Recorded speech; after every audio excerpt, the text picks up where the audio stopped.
¿Alguna vez te has preguntado qué puede llevar a una persona a convertirse en uno de los criminales más temidos en la historia de los Estados Unidos? ¿Qué ocurre en la mente de alguien capaz de dejar una ciudad entera paralizada por el miedo? Hoy vamos a adentrarnos en uno de los casos más perturbadores que han existido. Richard Ramírez, el llamado acechador nocturno.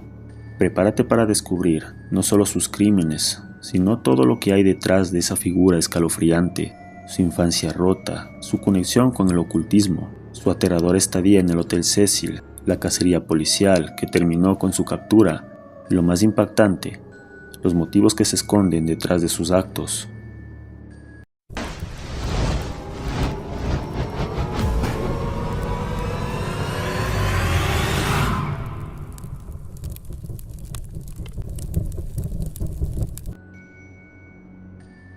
Richard Levia Ramírez nació el 29 de febrero de 1960 en Pasto, Texas. Desde muy pequeño, la violencia lo rodeó como una sombra imposible de ignorar. Su padre, Julián Ramírez, un ex policía mexicano, tenía un temperamento violento que lo llevaba a descargar su ira contra sus hijos, su esposa, sobre todo contra Richard. A los 10 años, Richard ya pasaba muchas noches durmiendo en cementerios, no por rebeldía, sino como una forma de escapar del ambiente hostil de su hogar.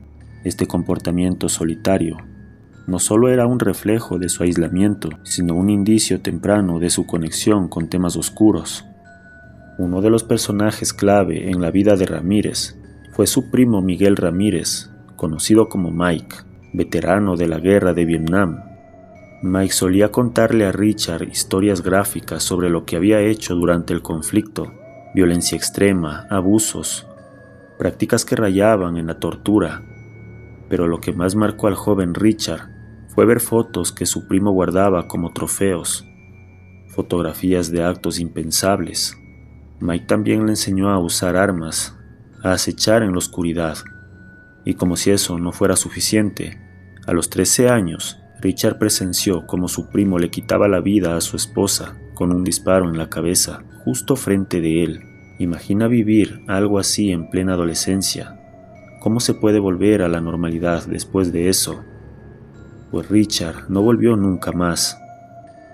Richard dejó la escuela, se alejó de su familia, comenzó a vivir en las calles, empezó a consumir sustancias que alteraban su percepción y a obsesionarse con libros sobre ocultismo, adoración a lo siniestro y prácticas satánicas. Estas lecturas no solo alimentaban su imaginación, sino que se convirtieron en parte de su forma de ver el mundo. Visitaba constantemente bibliotecas donde buscaba libros relacionados con el mal. Mientras sus amigos veían televisión o jugaban, Richard profundizaba en rituales oscuros. También comenzó a cometer pequeños robos y allanamientos. En cada uno de ellos pasaba más tiempo merodeando, espiando a sus víctimas, absorbiendo la oscuridad del lugar. Esto para él era excitante, era como una preparación para lo que vendría después. En Los Ángeles, Ramírez encontró su guarida perfecta en el legendario Hotel Cecil. Este lugar ya tenía fama por ser escenario de hechos trágicos y perturbadores. Para muchos era simplemente un sitio decadente. Para Richard era un santuario.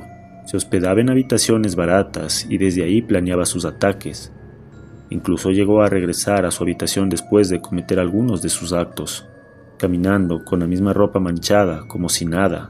El Hotel Cecil no era solo un refugio para Richard, era parte del escenario de su macabro teatro, casi como el edificio mismo compartiera su oscuridad. Entre 1984 y 1985, Ramírez sembró el pánico en California. Sus ataques eran completamente aleatorios. No distinguía edad, género, condición social. Podía entrar a una casa en Beverly Hills o a un vecindario pobre. Eso lo hacía aún más aterrador. Utilizaba diferentes armas, métodos, incluso dejaba símbolos relacionados con el ocultismo. En algunos casos, obligaba a las víctimas a jurar por Satanás. En otros, dejaba mensajes escritos en las paredes. Los noticieros hablaban todos los días del acechador nocturno. Se colocaron rejas en ventanas, alarmas, perros guardianes. La presión mediática fue tal que la policía tuvo que crear un equipo especial que trabajaba 24/7. pero no podían establecer un patrón. No sabían quién sería el siguiente. La gran ruptura en el caso ocurrió gracias a una huella digital encontrada en uno de los vehículos robados que Ramírez usó. A eso se le sumó un error de su parte: condujo un auto con una placa vencida, lo que permitió a las autoridades relacionarlo con otras escenas. Con esa información por fin pudieron identificarlo.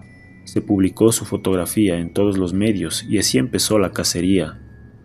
El 31 de agosto de 1985, un grupo de ciudadanos lo reconoció en una calle de Los Ángeles. Richard intentó huir, pero fue alcanzado por varios vecinos. Lo golpearon hasta que llegó la policía. El terror que él había sembrado durante tanto tiempo terminó de forma irónica, no por un gran operativo, sino por ciudadanos comunes cansados del miedo. Su juicio fue uno de los más mediáticos de la década. Richard aparecía en la corte con pentagramas dibujados en las manos, riendo, lanzando frases perturbadoras.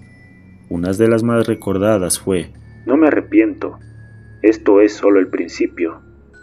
Fue declarado culpable de 13 casos de asesinato, entre muchos otros crímenes, y sentenciado a la pena máxima. Durante su estadía en prisión, Richard recibió miles de cartas de admiradoras. Incluso llegó a casarse con una de ellas. Para muchos, esto reveló el nivel de fascinación que puede generar una figura tan perturbadora. Perdió la vida el 7 de junio de 2013 por complicaciones de salud. Tenía 53 años. Richard Ramírez no fue un monstruo de la noche a la mañana. Fue producto de una infancia marcada por el dolor, de influencias que lo empujaron a lo más oscuro del alma humana. Y aunque es imposible justificar sus actos, entender cómo se formó su mente puede ayudarnos a prevenir algo, así vuelva a ocurrir. ¿Y tú, crees que nacemos con el mal por dentro? ¿O que el entorno puede convertir a cualquiera en un monstruo?